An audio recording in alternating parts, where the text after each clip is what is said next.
Hello, and welcome to Nostalgia Marcana. I'm your host, Doug Leaf.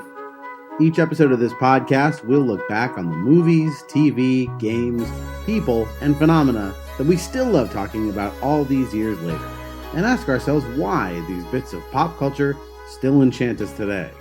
This week, we'll be revisiting...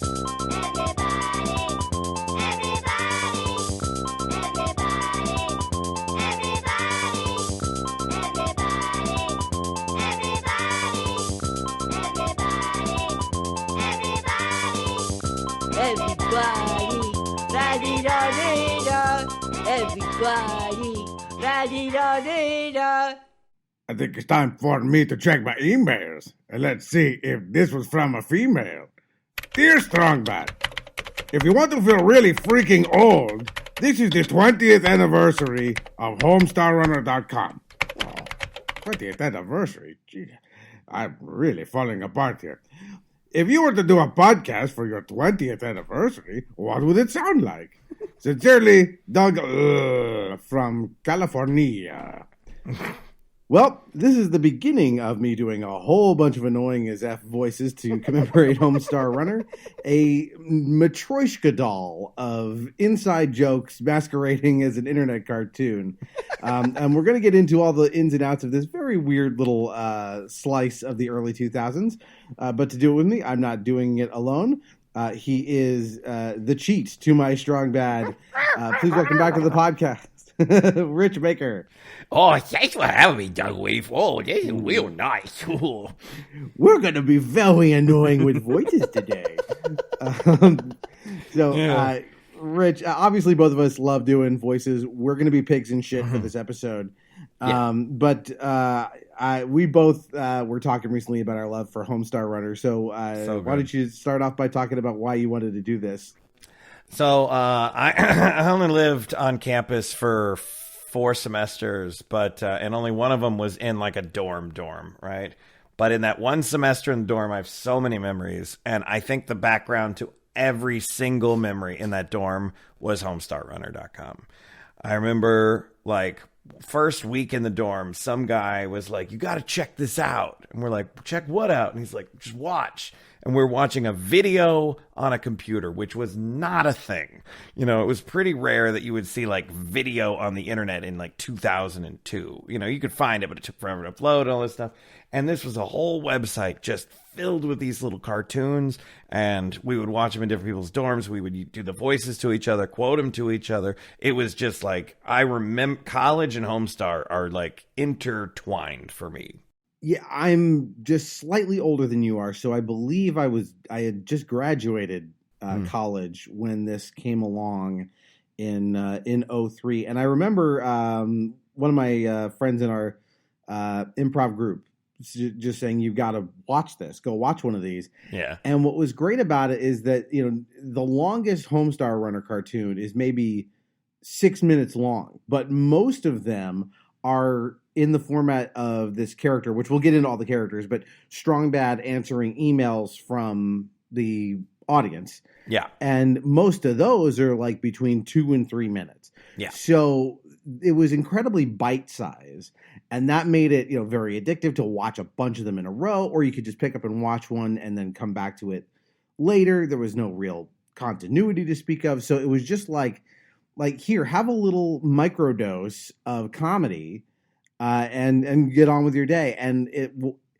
is a funny show. This feels almost like the ultimate you had to be there, because it's very hard to, you know, explain to people why it's funny. I think you need to really watch a lot of it and kind of settle in to like, you have to meet it on its wavelength and its vibe, or it just looks like nonsense. Yeah, I have no idea if, you know, if in an alternate timeline, a version of me that never saw Homestar, if I watched it for the first time in 2023, would actually like it. I'd probably go, okay, this is weird.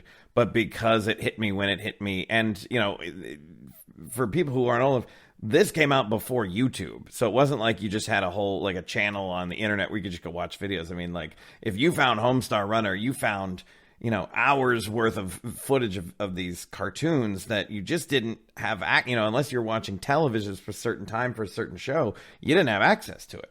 Yeah, and there was nothing like this because the nascent kind of nature of the internet in the early 2000s. I mean, yes, the internet had been around since the 90s, but the advent of flash animation, which is what this is. This is a flash cartoon, did a lot to democratize animation, which would normally be such a time-intensive and labor-intensive process to animate anything. That would really be a gatekeeper, that like only, studios with lots of money could animate stuff.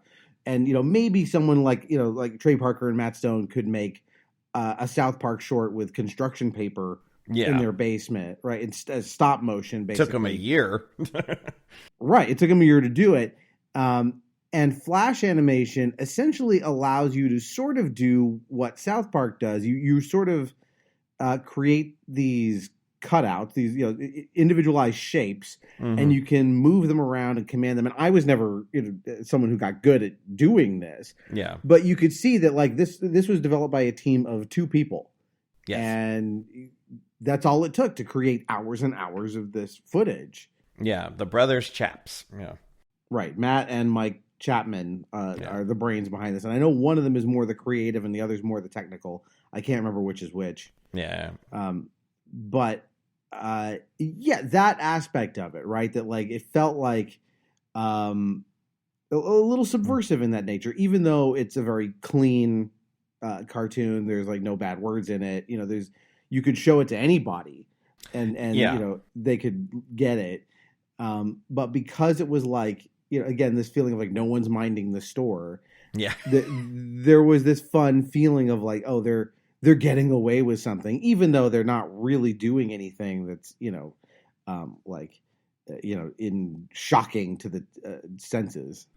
Yeah. And, that is a good point, is that other than a moment here or there, which really are pretty thin, there's no real adult only content in this. It's very much accessible, but it's also true absurd theater. Like it's absurdity at its highest. Like so much stuff just doesn't make sense. It's so random, things just happen. And I think to ride that line between absurdity that adults would get, like dadaism or surrealism or something like that, in a way that's not full of curse words and different things, that's accessible. This is a pretty rare thing, even if you expand it to TV and movies and anything. It's like you don't see this very often. It's very childlike. The humor in it is sort of like I feel like my kids could get it, and they're very young. There's something about this idea of like we're just making this up as we go. Yeah. And it has that feeling of like all the characters are sort of, they're not 3-dimensional. They're largely, they have, one overarching character trait, and that's it. Yeah. And some of them quite a few of them are actually nonverbal. Yeah. and yet with this fairly limited palette, they're able to create so many different situations and scenarios and use them to such great effect. I think that's one of the kind of the magic tricks it pulls off, because the characters are like one-dimensional, very thin. I don't even know what you call them. They're like, I think they refer to them as like animal creatures. They're not. They're sort of just shapes. Yeah. Yeah. Some of them don't make any sense. They're all very, very different and very random. And I love that like Homestar doesn't have arms, and yet he like is famous for being very strong, or whatever. It's like, so he just lifts things as if he's got these invisible arms or whatever. And it's like, you just take that at like, oh yeah, that's just part of the universe. Right. He can lift things up even though he has no arms. Like it doesn't require logic. In fact, a lot of the fun is how it just sort of flies in the face of logic. Yeah. And you can't even tell if these characters are meant to be children or adults a lot of the time. Yeah. Yeah. And there's definitely, an ambiguity about that, like, because like Strong Mad, Strong Sad, and Strong Bad are all brothers, but they don't look at all like. There's no mention of a mom. There's no mention, of any. It's like, okay, they're brothers, cool. Like, who cares? Right? Why does Strong Sad have rhinoceros feet? It doesn't matter. This is definitely something that does not require any kind of scrutiny, and in fact, kind of rejects that. Yeah. level of analysis. Like, you're not gonna have fun nitpicking this. It's way more fun to just sort of ride this wave that they're on, Yeah. and just sort of go with it. And I think that it's so interesting because, as we both did the research, it started life as a children's book. Yeah. The Homestar Runner enters the Strongest Man in the World contest, a children's story by Mike and Craig. Everybody loves the Homestar Runner. He is a terrific athlete. One day his friend, Pom Pom, asked him to enter the Strongest Man in the World contest. The Homestar Runner agreed, and the two trained for days and days to become the strongest men in the world. On the way to the contest, another competitor, Strongbad, made fun of them. I'm the very strongest. You guys are not very strong. Independently made. Yeah. Yeah, and they put it on the website at one point. You could find it in the website and read it. And it's just sort of, it's a real straight putt. Yeah.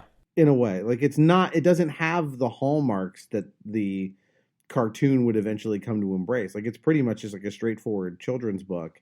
Yeah. Yeah, absolutely. Have you ever actually read it? Yeah, I read it online. Yeah, I remember back in the day going deep dive, and I was like, I want to see every video on the site. I want to see every little Easter egg and everything. You know, I don't remember all of it, but I do remember that book of like, because in that book that was in the original children's book, that was one of the things was that Homestar could lift something really heavy, but he had no arms. And I just remember thinking like, this is amazingly ridiculous.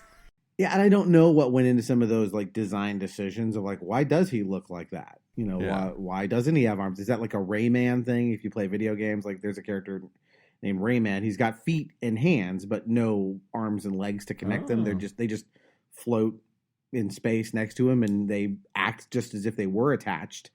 But again, no logic to it. It's just like, yep, that's just what that character looks like. Yeah. So that's what I thought of with Homestar. Yeah, and then like, what is the cheat? You know, is it an animal? Is it a pet? Is it, you know, whatever? And it never says any words. You know, like that kind of thing. And it's just I still love this, and I still rewatch things. Probably mostly for the you know the sentimental value, but not. But I mean, it is still just like fun to watch animation. It has that feeling of, again, of like, you know, we made this ourselves. Yeah. Right. That amateur nature of it is always more impressive to me in some ways than like, yes, we harnessed the entire power of the Walt Disney Animation Studios to animate something. Like, there's something cool about, you know, we did this with, you know, duct tape and dental floss and like, you know, lashed it together, and behold, a cartoon. Yeah. We should talk a little bit about like what this thing actually is, because again, it's not a cartoon with like episodes the way you think of a normal cartoon. There are a handful of those that are stored on the website that you could watch that was like, here's a Halloween special. Yeah. Or Decemberween, as they would call it. And then largely this segment of Strongbad answering his emails became kind of like that was the primary episodic content, to the extent you would call it that. Yeah. To me, I always kind of looked at it like Homestar Runner was just a universe populated by all these different characters, and, you know, any given, whether it was a Strong Bad email or a cartoon or a song or a video game or whatever it was just these creators going, okay, this is our universe, these are our characters, how are we going to use them in this particular thing? Having no continuity or giving a shit about anything beyond it, of just like, we're going to make a thing. Here's our palette. How are we just going to whip something together? You know, not in like they didn't put thought into it, but in like these colors go together this time. Let's try it. It's very improvisational that way. Like, it feels as if they must have improvised a large chunk of stuff. Even if that, I mean, it sounds obviously that they crafted it for the final thing. But especially with those emails of like, all right, well, what's Strong Bad going to do with this email from a user, right? He's going to riff on it. He's going to make fun of your misspellings. But that can turn into a whole thing. Like, that, generally speaking, there's 11 characters in this universe, and they really almost never add any new characters at all. Yeah. To the extent they do add new characters, they're often like, you know, alternate universe versions of the characters that already exist. Like, the rare example of them adding a character is there's that one email where a person is writing in about Homestar and they write Homsar. Hi, Strongbad. If you hate Homsar so much, why don't you kill him? From Vinny C. Do you know what, Vinny? You're right. I'll be right back. Hey, Homsar! Why is it Strongbad?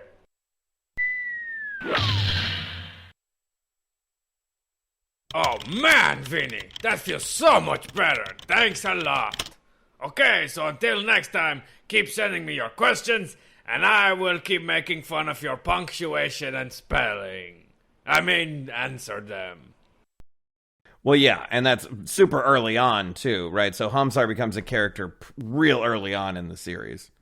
I'm a character early in the series. I lost my can of coffee. He's just like, what if Homestar was even dumber than he already is? That's what Homsar is. And I mean, not to be the improviser, but like the yes and concept, right? Of like, I don't know if those emails were actually from fans or what, but I mean, the email said, why don't you like Homsar so much? Which is, he's treating it as a typo. So rather than go, that's not how you spell Homestar, he just goes, okay, we're going to make a new character called Homsar, which is like a typoed version of Homestar. Kind of looks like him, but is like clearly crossbred a few times. Yeah, there's a bunch of those. There's the Fhqwhgads, where a person is clearly just jamming on like the home row to type up their name into the email. That's what they put as gibberish, and of course he seizes on that, and it becomes a song. Yeah, right. And that ability of the show to kind of just like take a concept and just run with it, just heighten it. And because there's no constraints, they can go in any direction they want. Yeah. And, again, like, hey, draw a dragon becomes this iconic Trogdor. And arguably their most famous thing is Trogdor, and it's just like randomly like, okay, draw a dragon. And it just like blew up. Oh, crap. I didn't know you were doing one. Oh, sure. I think I've improved on your methods a bit, too. I employed some chiaroscuro shading and... I'll improve on your methods. What? That's not an improvement. Trogdor strikes again. Trogdor! Trogdor! Trogdor was a man. I mean, he was a dragon man. Maybe he was just a dragon. But he was still Trogdor! Trogdor! Burninating the countryside, burninating the peasants, burninating all the people in the thatched roof cottages! Thatched roof cottages! And the Trogdor comes in the night! Yeah, to the point where like they reference Trogdor on the series finale of Buffy the Vampire Slayer. Yeah. Like it had that kind of cultural penetration for Trogdor. Yeah. And they would come back to that and use it, here and there. But they were interested. I was surprised. There's a lot of restraint for a show that like thrives on lots of like callbacks and inside jokes. Mm-hmm. They don't go back to the same ones very often. So like, yes, they will do a Trogdor bit, but like, it's like you would think that with like how popular that was, they would have just, run that well dry. They don't. Like they still used it sparingly throughout the run of the thing. And the impression that I got from watching them, especially over the time back in the day, was that I think they really like to reject, hitting the same joke over and over. Because I remember, the very first few Strong Bad emails, he would say, holy crap. And then all of a sudden, all the emails was like, crapfully yours, or something like that. And it like, Strong Bad was like, apparently the only word I can say is crap, crap, crap, crap. And it was like, it was almost like they were getting angry. Like, no, we've done that joke. We're moving on. We've got new jokes kind of thing. Yeah, he would make fun of, like, he would get the same questions a lot. Like, so, you know, How do you type with boxing gloves on? Yeah. right? And he would just make fun of you for that because he's like, yeah, we've heard that 50 Yeah. million times. You're not the first person to come up with it. I guess we should talk a little bit about what these characters are, or kind of run Yeah. through the roster. Yeah, let's run through the roster. Okay, so we've got Homestar, who's in theory the titular like main character, although I think pretty quickly Strongbad becomes the main character. Well, and in that opening video, they would all, he would say, like, welcome to Homestar Runner. And then eventually Strongbad would come and he goes, I'm the reason that you're here. And Homestar goes, it's true. It's like, no, we know Strongbad. Like, we're called Homestar, but you're here for Strongbad. Action. Oh, hello. Welcome to HomestarRunner.net. It's .com. Oh, right.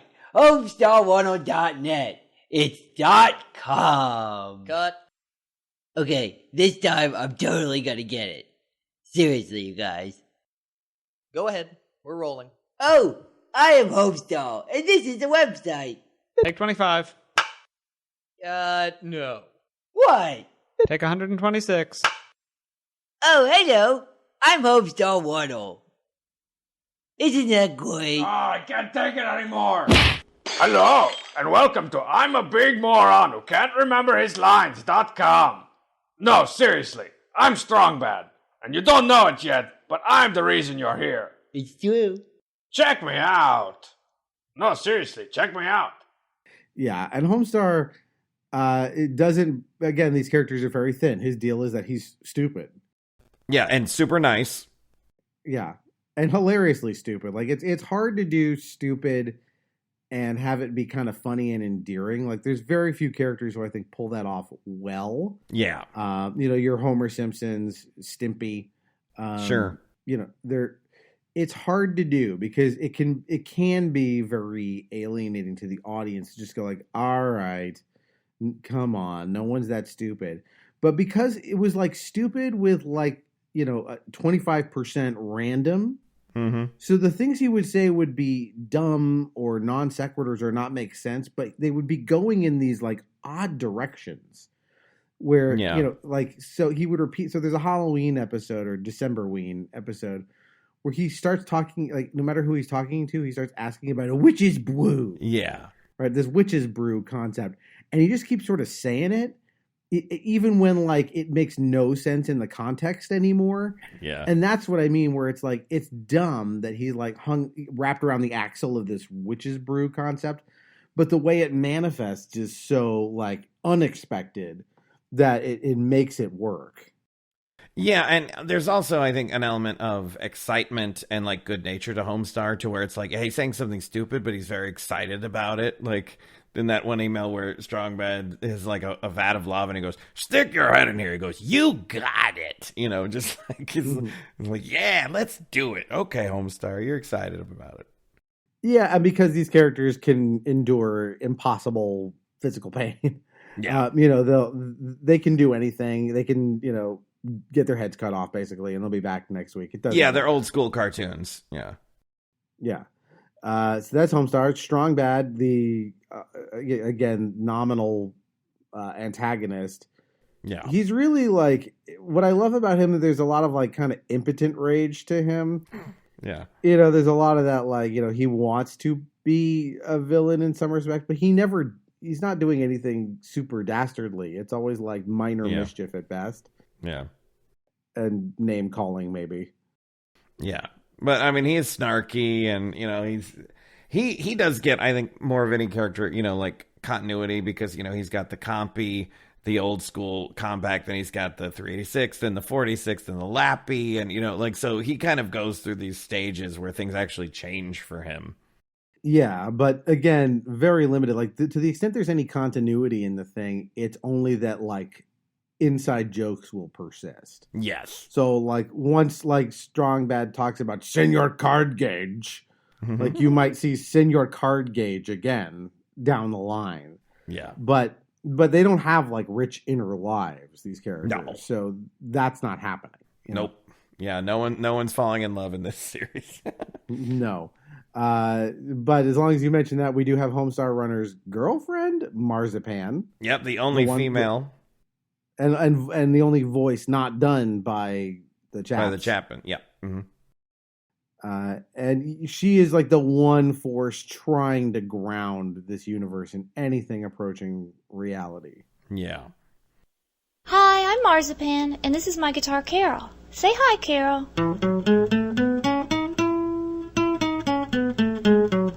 Ooh, E scale. Nice choice. When I'm not rocking out, I like to dig in my garden and eat. I'm a fiercely independent woman, and I'm fiercely independent about the soy products that I choose. Homestar Runner and I are one hot item when I say we are. And today we are not. Boo. I like baby animals and cats and dogs. But it makes me sad to see cats and dogs in the same room together. Okay, bye. I'm off to the chinchilla protest. Yay! Yeah, she's the one that's like, no, I don't want to do that. It's like, oh, okay. Yeah, she's very granola. She's very sweet. I think at one point, like, she does like tire of Homestar. Like, they joke about like, why is she still with him? That kind of stuff. Yeah. Which feels very much like the Stan Wendy dynamic from South Park with those two of like, yeah, they're going out in name, but you never see them like do anything, romantic or anything. Yeah. So then we got Coach Z. Oh yeah, Coach Z. Strong chippies there, strong bid. He's just a Chicago accent. Yeah. Like, an absurd like Chicago accent. Great Jorb. Great Jorb there. Yeah, he wears a sideways baseball cap. His whole body is green. I don't know if it's a costume or that's just his body. And then he's got a Z belt buckle with no belt. Yeah, it looks like it's like a Flava Flav clock around his neck. And he does have this like slight hip hop bent to him that they trot out every once in a while, which is funny. Is that thing on? Hey there, hold there. I'm the coach. The Coach Z, I guess you'd call me. Or plain old Coach is fine, seeing as I'm the only one around. So, probably no one else would answer to that. You say, hey Coach, and I say, yeah? Or, that's me? Or, hoo-ha! Any one of those. There's rumors flying around that I sleep in one of these lockers, but, that's just not true. I usually crash on this bench here. My back's not in real good condition. And now I'd like to perform my hip-hop single, These People's Tried to Fade Me. A 1-2, a 1-2. Sorry, we're all out of tape. He reminds me a little bit of like a Zoidberg from Futurama. Like a lot of the jokes are like how pathetic he is. Yeah. Like out of all the characters, I think he's the one with the most just like, even more so than Strong Sad in some ways, of just like, oh, he's pathetic and will die alone. Yeah. Although I will say, of all the cartoons, like, we mostly know Strong Bad, but the Great Jorb cartoon, that is, I kind of forgot to put that on the list, but like, that's a great, that's a really funny one. That's an early one, a very early one, where the whole joke is that they're trying to get him to say great job, and his accent is so absurd, he can only say like great Jorb, Jerb, Jorb, like and that's all it is. That's the joke. That's the joke.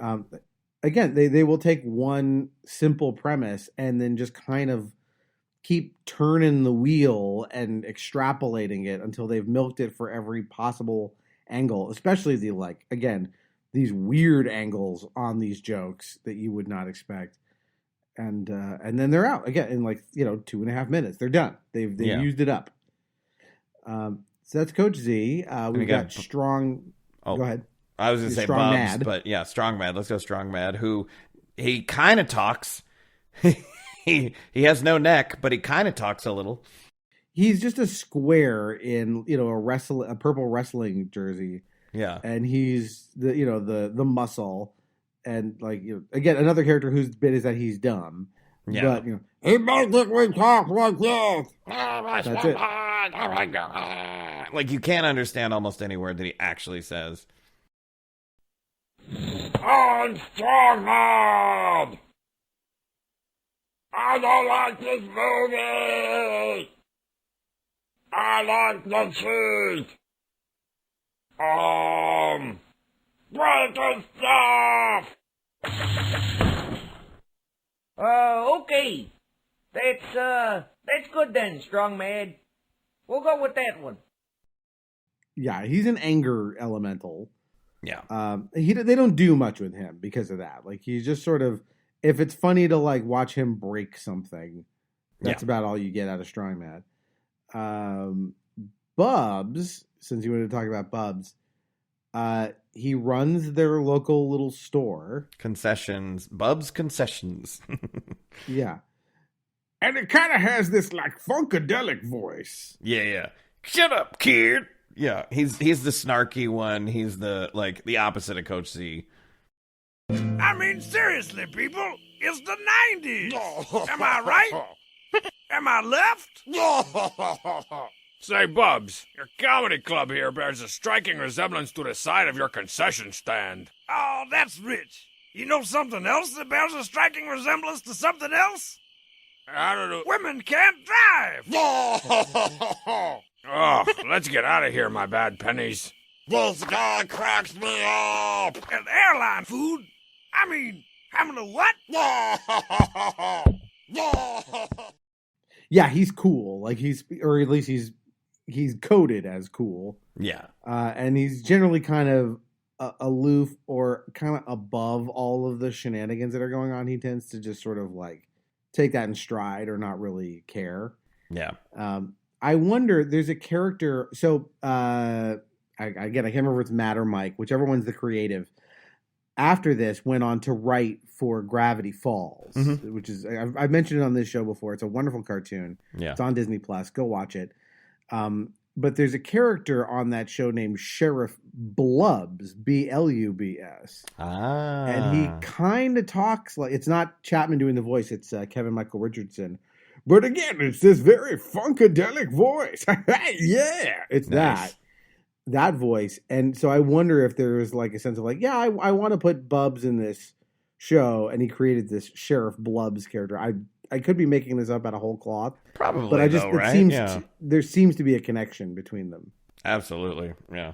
And I love, by the way, that like the Homestar actually got them jobs. Like, I think that is really cool because like they were doing this on spec. No one was paying them. They were just in their basement, like just like anyone. And it's people noticed. Yeah, all the money they made was just off of merch. Yeah, which is impressive. They sold enough Homestar merch to kind of make that viable. Did you own any? Did you buy any? One. Yeah. I have a shirt that has the flask, and it says "Get Ye Flask" underneath, which is so the Chapmans are definite like enthusiasts of video games, especially retro stuff. Yeah, especially like PC stuff. Yeah, old school PC stuff from like the late 80s, text adventures and stuff. Yeah, and so there's a strong bad. Yeah, well, there's a strong bad email where he posits this concept of, he talks about old school video games and text adventures, and the example he gives is, you are in a room and there is a flask, and you type "Get Ye Flask," and it says you cannot get ye flask, and you just have to sit there for hours wondering why you can't get ye flask. So I have this "Get Ye Flask" shirt.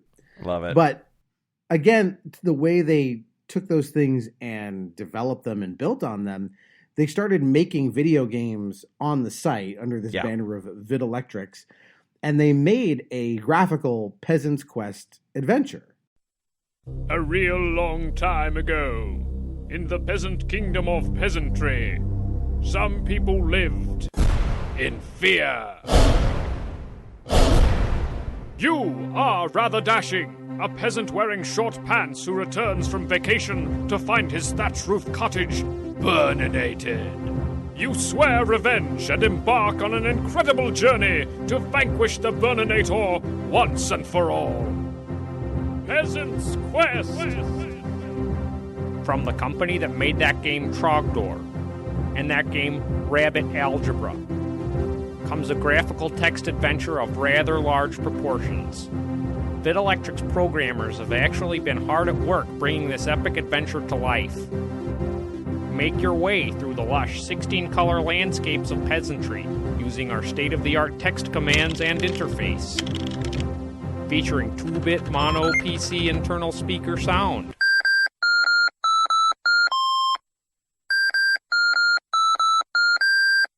Yeah, which is definitely And, of all the games is I think, the most important, like the most memorable, the most fun. And the most involved, and people had to spend a lot of time coding that to make that work, right? Yeah. There was the Stinko Man game, which was sort of Mega Man-ish. So it was a platforming, jumping and shooting type game. Mm-hmm. There were a bunch of they made some really comically lo-fi games. Yeah. That were practically nothing. Yeah. There was a Trogdor. Oh no, that was part of Peasant's Quest, right? Where you could be Trogdor. No, there was a separate Trogdor. There's a separate game Trogdor game. Okay, yeah. And then there was one where you were like a tire, and the cheat was in the tire, and you had to jump things, and right. They were sort of arcadey. Yeah, but they were all fun, and I mean, the amount of time that they must have put into coding those and making them happen must have been quite intensive. They must have had help doing that, because not only did they have to create all of these games, and they all had to run within this Flash platform that they were working off of. So I don't know what it would take to not only to create a point and click adventure and then build that within Flash. Right. But they did it, and it was there, and again it was all free, and just a way of heightening a joke. Again and again. Let's see what we got in everybody. We got, we didn't do Strong Sad. Sure. I'm sad when I'm flying. Yeah. Yeah. That's it. It's this very sad, wispy voice. Yeah. Oh, golly. Yeah. And he's depressed. That's his bit. Yeah, very Charlie Brownish. Yeah. My name's Strong Sad, and I have 2 brothers that like to pummel me every hour on the hour. I mostly sit in my room and listen to music and write and talk to walls or trees and wait to be pummeled. I guess I like board games more than most people, and by that I mean I like to play board games more than most people do. But by that I also mean I like board games more than I like most people. But he's also the smartest one. He would make references to erudite things. Right, yeah. That he would be made fun of because no one would get it. Like in the Trogdor one, he says, I applied chiaroscuro shading. That's a term that no one other than Strong Sad would use on this show. And then Strong Bad burns it up. Yeah. I said consummate V's. Guthrie. So that's Strong Sad. There's the cheat, which is his little Strong Sad yeah. A pet, right hand man, whatever you call him. There's the King of Town. Yeah, he's kind of lame.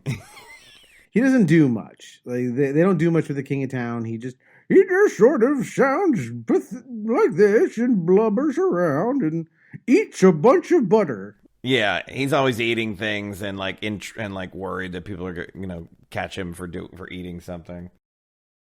Yeah, they don't do much with him. And then there's the Poop Smith, who another nonverbal character. Nonverbal. Yeah. They cut to him and he's shoveling shit. That's it. That's what he does. And then there's Pom Pom, who's Homestar's best friend, who was also nonverbal. That's it. He just makes these bubble noises. Yeah. It's just a bubble sound effect. Yep, over and over. And he's just a big sphere, basically. Mm-hmm. Yeah. And that's it. That's your roster.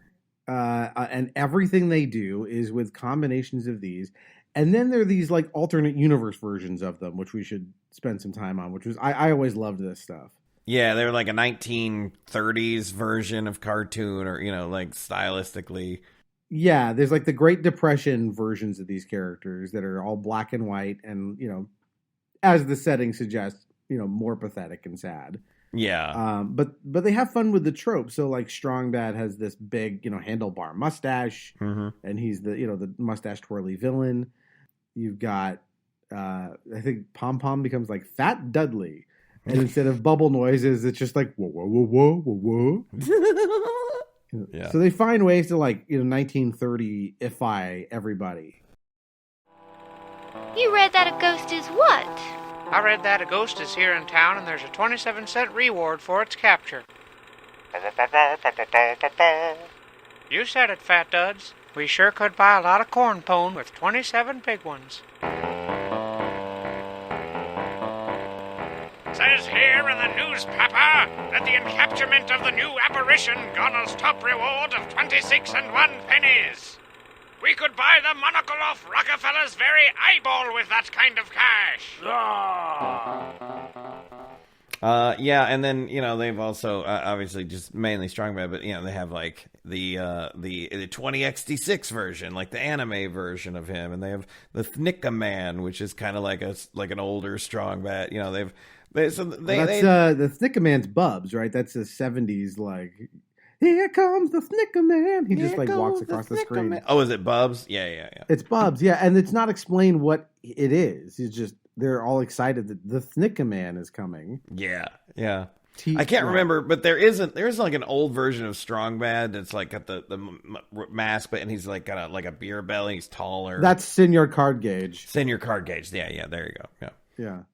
But like I said, almost all of the quote unquote new characters are just these like alternate versions of the existing characters. Yeah, pretty much. With the one exception of Teen Girl Squad. Teen Girl Squad! Teen Girl Squad! Cheerleader! So-and-so! What's her face? The ugly one! I got a postcard. Dear the one with baggy pants, we're on spring break! We tried to call you, but we forgot. We are having way too much fun, and we'll try to remember to bring you a shell or some sand. This side has birds on it. Chomp. We're on vacation! It's like the fun never ends! Let's go put our stuff down by them older boys. I miss video games. I miss my mom. I bet they play sports. Ooh, I'm too nervous! Perch! My lungs are filling up with sand. And cigarette butts. So this is one where, again, the outgrowth of a Strong Bad email where someone wrote in and asked to, what it would be like, if he would talk about their little squad of friends, and he creates this thing, and it all looks like it's drawn on lined paper from like, grammar school. Yeah. And like doodles, these cheerleader so-and-so, what's her face, and the ugly one. Yeah. And they would have their little adventures, like as a cartoon within the cartoon. Yep. Yeah, they love that kind of stuff. So-and-so, the ugly one, cheerleader. Yeah. And again, like to a lack of continuity, half the time they would like die gruesome deaths. Yeah. Because the joke was Strong Bad is just drawing this on paper. Yeah. And just doing whatever he feels like. Like he would doodle in the margins of a Trapper Keeper. Which probably isn't that far off from how the Chaps brothers like felt about doing it themselves. Like, oh, we're just doodling here in Flash.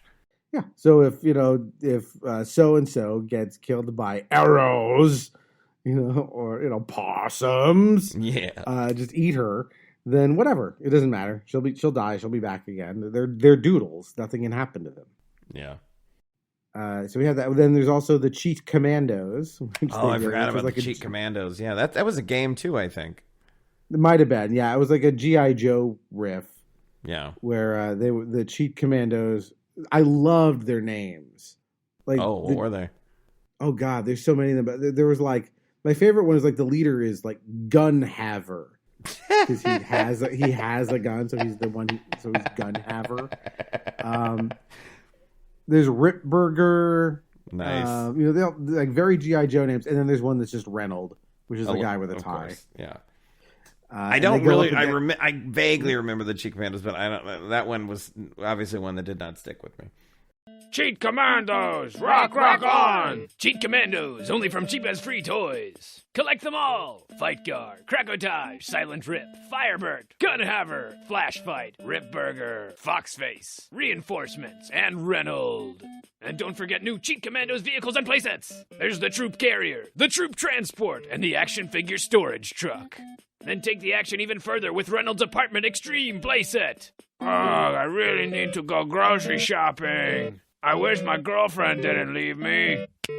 All new Cheat Commandos from Cheap as Free Toys. Cheat Commandos, rock on. And now, tune in weekdays for Cheat Commando adventures on the inside of your TV. Those loonies are gonna blow up the ocean. We'll blow up the ocean! Quick, everyone, to the action figure storage vehicle.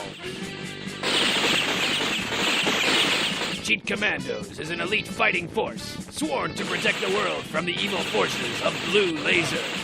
Crush the Cheat Commandos! I just hate you so much! Cheat Commandos!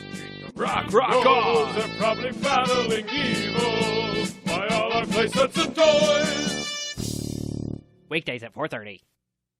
They go up against Blue Laser, which is their Cobra equivalent. We're going to blow up the ocean! Like he does a very like Cobra Commander voice for it. Nice. So that is like kind of that's the palette we're working on. Yeah. And they use that to such great effect. Like, again, not only do they create all of these emails, you get all these companion video games and songs too. They actually wrote a fair number of songs. Yep. And again, they would come up with like fictional bands within this world as well. Mm-hmm. So like, is it Fhqwhgads band who is Limozeen? Limozeen. I forgot about that one. Yes. Like a hair metal band. Yep. Walking the streets, I got a feeling it's leather tough. You better believe it. Waking up late, asleep in the gutter, breaking the chains. You better cut me some. Heart of a lion and the wings of a bat, 'cause it's midnight. Heart of a lion and the wings of a bat, 'cause it's midnight. Sunset Strip, California. The cheat would do all these like well, that was another one. Like there's like another version of these characters. There's the versions of them as the cheat draws them, which is like extremely rudimentary. And that's just sort of the joke that they don't talk right in those versions either. It's like, I am Homestar. Like they just have these like sad, weird voices. Yeah. And I love that they play with that of like, what if our characters drew our characters? What would they look like? What would they sound like? And the answer is, it's like they have fun with like just how amateurish can we make this look? Yeah. And it's pretty funny that they're just that, they like do stuff with the flash animation that is, like they sort of just devolve into a series of like blobs and then we'll like move over to this other side of the screen and then reform into the character. Like that kind of like, the stuff you do when you don't either like, hey, it's just fun to do this in the animation, or like I can't remember how to make the character go from one side of the screen to the other. So this is what's happening. We're just gonna do it this way. Yep. Do you remember the? I forgot about this until we were talking about it. But there was a character, or at least it was a product in the universe. It was like a marshmallow guy that had like a bite taken out of him. Yeah, it's like, was it Fluffy Puff or something like that? Yeah. That's right, the Moon. Yeah, because they would do those commercials for them. Greetings, fellows. I'm Mr. Schmallow. Have you grown loath of ordinary confections? Has the sugar shack left you out in the cold? Look lively in today's go-get-em lifestyle with Fluffy Puff air-puffed sugar delights. Each delight is hand-puffed with a blend of only the finest airs. Air puffing is surely the future of eating delicious foodstuffs. Mr. Bossman wouldn't settle for much less. Add open flames to create a flavor taste that'll send you to the moon. Air-puffed sugar delights. That's right, the Moon. Enjoy Fluffy Puffed air-puffed sugar delights. Hand-puffed at the factory in New Wisconsin. Fluffy Puff, air-puffed sugar delights. Hand-puffed at the factory in New Wisconsin. Fluffy Puff, air-puffed sugar delights. Hand-puffed at the factory in New Wisconsin. Look lively. Look lively. That monster's gonna give me nightmares. I remember one of them was like in the 1936 mode. Yeah. Commercial for them.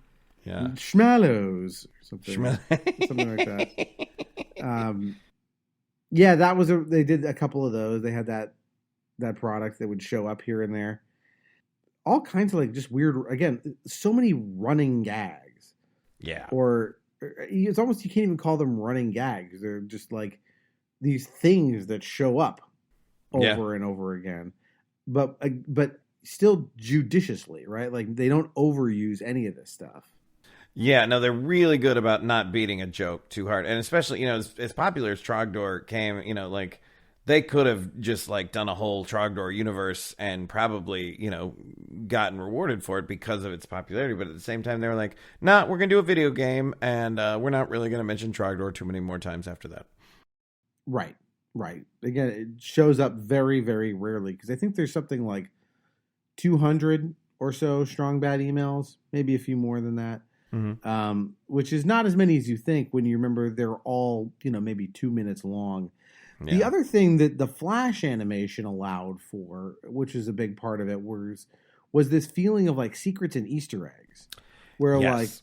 like, after the email would end, the email would, strong bad would finish, whatever would happen. This piece of paper would come down from the top of the screen. That was like the indication of like it's over. Mm-hmm. And then sometimes you would just sit around and do nothing for a while, and then something would happen. Yep. Sometimes you would move your mouse over something, and you would notice, oh, I can click on that. Mm-hmm. Sometimes this would even happen in the middle of the episode or something, and you'd click on it, and you'd be rewarded by being taken to a bonus scene or a game or something would happen. So you can watch these on YouTube; they're all there. Yeah. But you lose that really, really unique aspect of Flash animation that allowed you to feel like you felt like you discovered something when that happened. Yeah, because as you said, not every email had it. So like it was always you'd watch an email and you'd be like, okay, I'd move my mouse around. I'd sit there at my computer and wait for a minute. I'm like, what is anything going to happen? And sometimes it would and sometimes it wouldn't. But on the YouTube versions of them, it's just like whatever videos of like the Easter eggs are inevitably going to happen after it because, that's the way they're played out. But I love that sometimes you couldn't click on anything. It would just, you'd have to wait. It was like those secret tracks on CDs back in the days where they wouldn't list the track and it would just like let it play. It was like, oh, this is fun.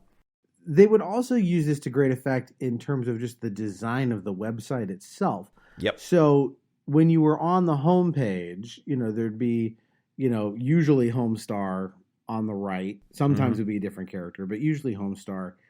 And then you'd got these buttons for, strong bad emails, cartoons whatever's up there. There's like maybe characters. Yeah, that's right.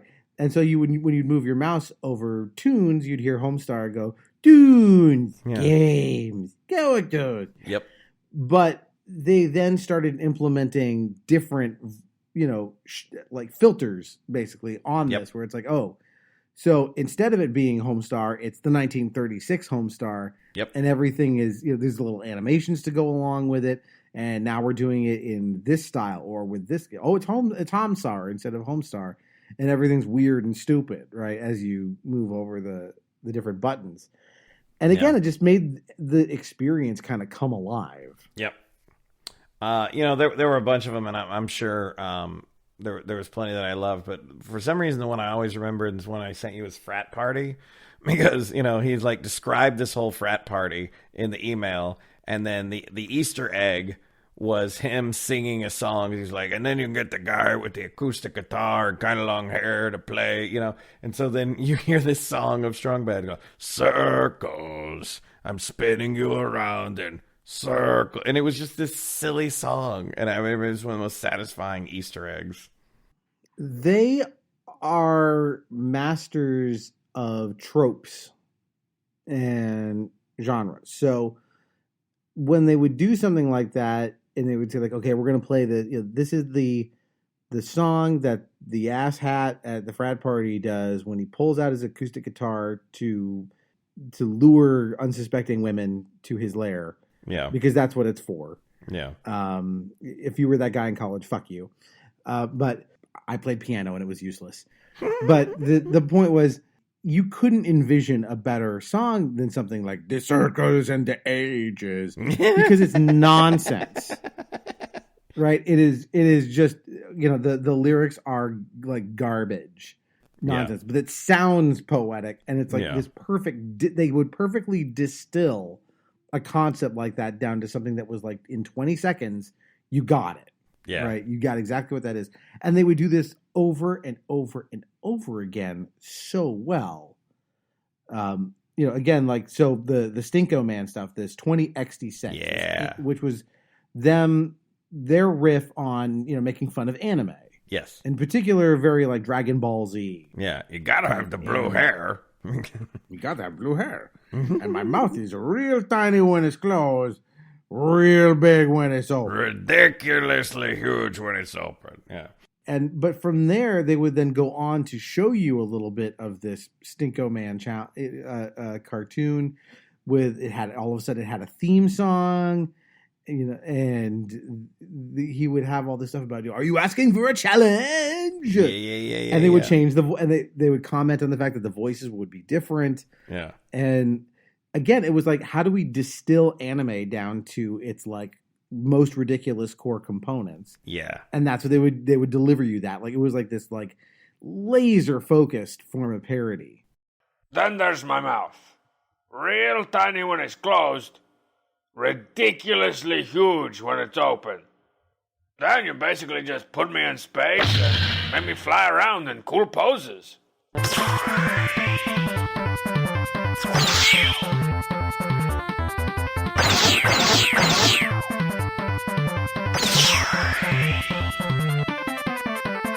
They probably have somebody else do the voices. Hey, Stinko Man.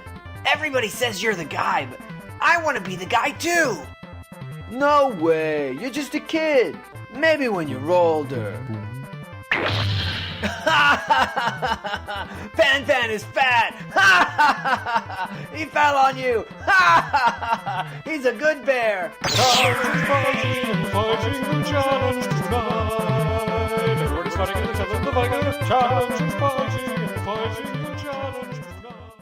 Japanese cartoons are excuse me. Japanese cartoons are weird, man. Yeah, and I mean it was so, my head would be a little bean.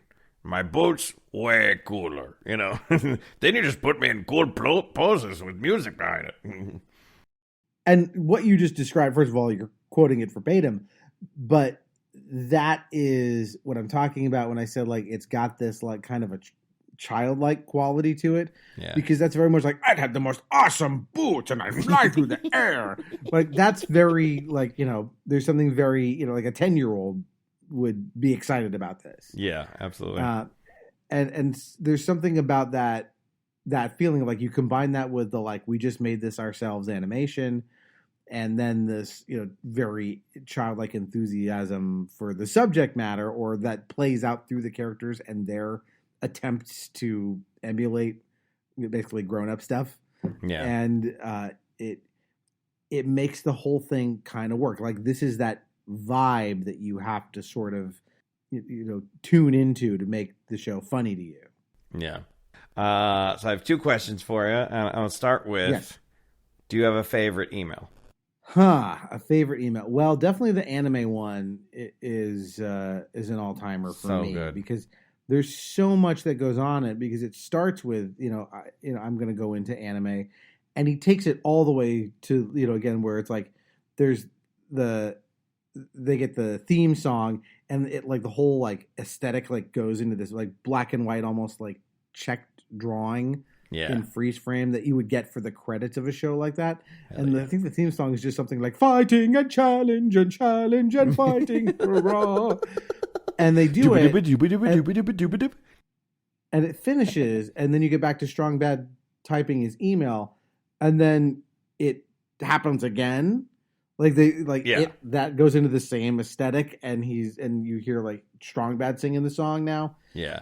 So like they do so much with that, and then to have them kind of keep reusing the 20XD6, which the XD, so it's the year 20X6.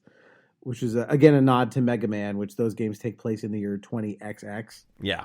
And so they didn't just do that once, right? They would go back to this anime version of the character and yet again, judiciously not overdo it. Like, it was just enough so that whenever it came back, you're like, oh, man, the anime stuff. This is fun. Yeah. Well, we're going into this mode for a while. But it never overstayed its welcome. So that's one of my favorites. Do you have a favorite? Oh, it's absolutely up there. But I think my favorite is Hurt Your Friends, which is, it would only be funny to you if you were already very familiar with the universe, because the email is just like, "What's up? You are awesome. I like it most when you hurt your friends. Andrew." And like, that's the whole email. And then there's just this beat and he goes, "Andrew, this is the greatest email I've ever received. Let's get to work." And it's just a montage of every single character in Strong Bad doing or attempting to do something harmful to them. And then it comes back and it's just like, I've probably rewatched that one like 100 times. Yeah, there's so many memorable ones. Like, because I went down a rabbit hole researching for this episode, and like all of a sudden you're like, I remember this. I remember it's like, it's, barely 120 seconds, and yet you're like, I remember this vividly now. But I can quote random bits, and you'll be like, oh yeah, I never ever wrote a song about a sibby. Like, what the fuck does that mean? It doesn't mean anything, and certainly to anyone listening to this episode who has not seen it, nonsense. Yeah, but yet it like connects if you watch that episode. Like I said, this is you had to be there. Yeah. Really, to get some of the stuff. Oh, but you had a second question. My second question is, did you ever try and email Strong Bad? Ooh, I might have. I don't think it ever got turned into anything, but I probably did. But they got thousands and thousands of emails. I'm sure they did. I sent him the same email over 100 times. Just hoping it would connect. Because I didn't want to think of 100 different premises that were good, because I wanted to, like, okay, I thought of what I thought would be a good premise. I'm like, I'm just going to, odds are they just pick randomly, so I'm just going to send the same email over and over and over. And to my knowledge, it never got picked. And I always wondered, were they actually getting real emails from fans, or were they writing their own emails? And I have no idea. I don't know if you found that out in your research or not. But I did not. I assume they're real. Only because the way they're written, it seems like it would be difficult to like generate one of these if you try. Fair. It would come off as fake, especially the ones that are like, based off of like, oh shit, he made a typo. And this typographical error is now going to be the entire focus. The entire thing. Yeah. That's hard to, I think, believably fake. Yeah. And why bother faking it? They were getting, like I said, thousands of emails. Sure. And they were thriving off of interacting with their fans. So I'm sure that they would want to pick real ones for that. Do you have a favorite non-email cartoon?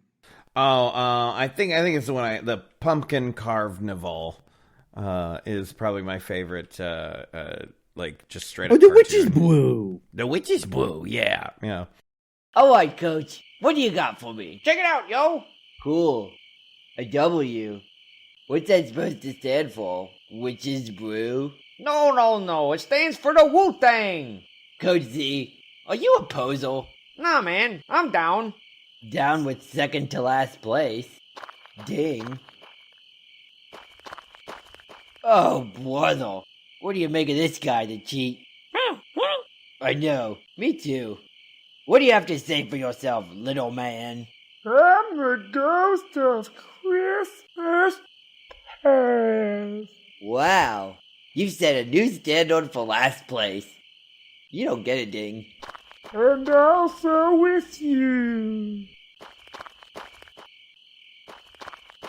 What you got here, old marzipan? I didn't want to kill mine, so I just left it on the vine. What for? So you could, use it in a witch's brew or something? I don't know what that means. Anyway, I wrote a song about it. I left it on the vine. I left it on the line. I left it Not necessary. Last place. Ding! Homestar, I'm breaking up with you.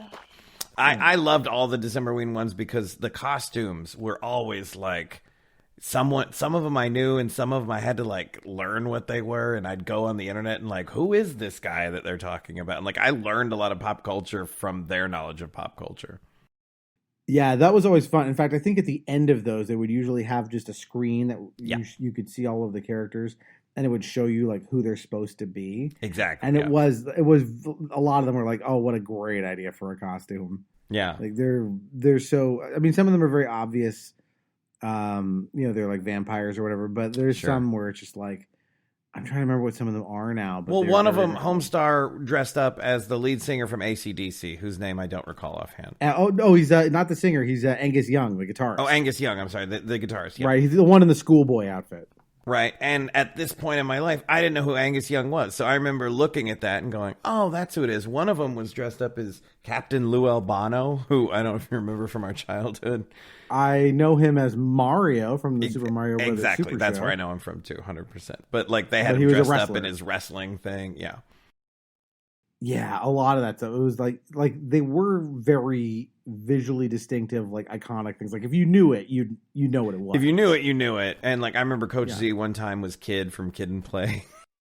Right. Again, feeding into his like weird hip hop stuff. These people tried to fade me. Yeah. Do you have a non-email favorite cartoon? Oh man, probably it's the one where they do 20XD6 versus 1936. Ah, yeah. that's Where the you one. have the 1930s Homestar fighting, quote unquote, with the anime Fhqwhgads, Stinko Man. Yeah. There's something very funny about watching those two worlds collide. Yeah. Because they wouldn't do that as often. They'd usually be in like one mode or another. So Yeah. combining those two was like, oh, this is fun. Yeah. So two great tastes that taste great together. And then, of course, the Ballad of the Sneak. The Ballad of the Snake, yeah. I listened to that thing a million times, which is, again, 1930s song about the Sneak, which is the 30s version of the Cheat. And it's just this like barbershop quartet sort of ragtimey number about him. Yep. If you've got a caper, then you know who to call. It's the Sneak. It's the Sneak. Who's that dapper swindler out of Tammany Hall? It's the Sneak. That charming little what's-it who's the strongman's greatest pal. It's the Sneak. It's the Sneak. Who did the holly-golly on the Panama Canal? Do-wackadoo-wackadoo. It's the Sneak.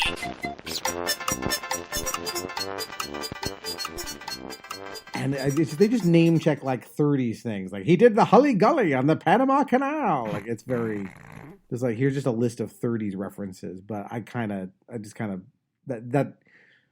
that's a bullet straight to my heart because I'm just a nerd like that. So yeah, that one stuck with me too. I'm sure I'd heard that one before, but until you sent it to me, but I really didn't remember that one. And I was like, oh yeah, I could see how this one would be just like, it's still stuck in my head. I think I've watched it 5 times this week. At Nice. least. It's like, earworm, you're back. I missed you. So, Richard, we're coming up on time here. So what do you think it is about Homestar that people still just love all these years later? Like, why are we still talking about Homestar? You know, it was, I think it was true artistic expression by a couple of guys who just had reckless abandon with their creativity. And we never see, you know, anything you see on TV has been vetted through 100 producers and networks and all this stuff. And we still get good things, but rarely, if ever, on TV do we get something that feels like, oh, they're taking a risk every single time. They're not sitting on their laurels. They are just trying something brand new, and it doesn't always work. Not every one of them's hilarious, but it's raw expression in this weird, colorful, cartoon, silly voice kind of way. And I still, as an artist, respect all the work they did and how unique it was. Yeah, I think you hit on something that is really the key to unlocking Homestar's popularity, which is, you're getting this raw, unfiltered version of the Brothers Chaps' comedic sensibilities. There is no one there to tell them no. Yeah. And because of that, you are getting a very unique vision of these characters that are, it's sort of like, we've described them a little bit, but it almost feels like something like the Muppets. Very much Muppet-like. Yeah, they're just like, okay, we've got this colorful band of people. We all know what each of their deals is. And then every comedic situation after that is just different, combinations of these characters in different situations. And you add on top of that the fun of the genre stuff. Like, hey, we're going to do this Great Depression style, or we're going to do this like they're all doodles, right? These sort of rudimentary doodles. And it was amazing how much mileage they could get out of that. But again, you felt like, again, because there's no filter between the creator and the audience, you felt like you were really in on something with them. Yeah. And it was, again, that's very rare to experience in any artistic medium, really. There's usually someone, gatekeeping that stuff to some degree and curating it. And you're just like, hey, here's just what we think is fucking funny this week. And honestly, like, as I'm the world's biggest fan of Trey Parker and Matt Stone, but I think that the brothers Chaps are exactly in that same level. They just didn't have the backing, of a Comedy Central or whatnot, but like that ability to write music, play with genres, cultural references, like all their comedy to me it's just as effective as South Park. It's not the same genre, of course, but it's that same sensibility of just like, fuck any kind of like expectations you have, because we're not going to meet them. Yeah. Well, I think that's a great place to start wrapping things up. Rich, if people want to find you, where do they find you? At Rich Baker Coaching on Instagram and Facebook, or www.richbakercoaching.com. And of course, you can go see Rich live at the West Side Comedy Theater. So go find him there if you're in the LA area. Please go watch him. To do a little admin on our side, of course, if you like the show, please rate it, review it, all that jazz. If you want to talk to us, please tweet feedback to us at NostalgiumPod on Twitter, or go to Nostalgium Arcanum on Instagram and find us there. And please do follow us on Instagram, because as I've been plugging, I'm now doing little bonus reels, just 2-3 minutes of extra content to go with each episode. So you'll find that stuff all on our Instagram page. So if you have thoughts on our recent episodes, which include Adventures in Babysitting, Gargoyles, and what was before that? The Beatles. Don't Tell Mom the Babysitter's Dead. Don't Tell Mom the Babysitter's Dead. Those are our recent ones. Coming up next, I believe, is Superman the movie with our returning guest, Ken Cole. Really excited to have him back. So to talk a little sugar about Christopher Reeve, because that movie and that performance are just legendary. Brilliant. So, really excited to cover that. And I know I've been promoting doing Batman 89, but Superman got there first. And we still want to do the Batman episode, so that'll happen eventually. And we got Rocky in the mix coming up soon, I think. We have to schedule that. Nice. And we're going to be doing a special episode for the 30th anniversary of Jurassic Park. So look for that coming up. That'll hopefully release on the actual day of the 30th anniversary. So good stuff coming down the pike. Hope you enjoy it. And until next time, that is one more entry in the Nostalgium Arcanum. And the ages and the ages. I told you not to bring that thing here. Beautiful. Where am I? Is this song really in G? Well, I'll just put these pads on. Here comes the Snicker Man. Oh, Snicker Man. It's the Snicker Man. Here comes the Snicker Man. Here comes the Snicker. There goes the Snicker. Here comes the Snicker. There goes the Snicker. Here comes the Snicker Man. Yeah, shut up, kid. I said, Uptown, funk you up. Uptown, funk you up. I said, come on for Fhqwhgads. I said, come on for Fhqwhgads. I said, Uptown for Fhqwhgads. I said, come on, come on. Come on, Fhqwhgads. Come on for Fhqwhgads. I see you jocking me. I said, come on for Fhqwhgads. I said, come on for Fhqwhgads. Everybody to the limit, everybody to the limit, everybody come on for Fhqwhgads. I said, come on for Fhqwhgads. I said, come on for Fhqwhgads. Everybody to the limit. Who's that? It's to the limit. Everybody come on for Fhqwhgads. Come on for Fhqwhgads. I see you jocking me. Trying to play like you know me. I'm like, come on for Fhqwhgads. Say, come on for Fhqwhgads. Everybody to the limit. The cheat is to the limit. Everybody come on for Fhqwhgads. Say, ooh, ah, for Fhqwhgads. Say, ooh, ah, for Fhqwhgads. Who's that for Fhqwhgads? Who is that for Fhqwhgads? I don't know who it is, but it probably is for Fhqwhgads. I asked my friend Joe, I asked my friend Jake. They said I was Fhqwhgads. I said, come on, Fhqwhgads. I said, come on, Fhqwhgads. Who's it to the limit? Say me. I'm to the limit. Everybody come on, Fhqwhgads. Come on, Fhqwhgads. Man, Fhqwhgads.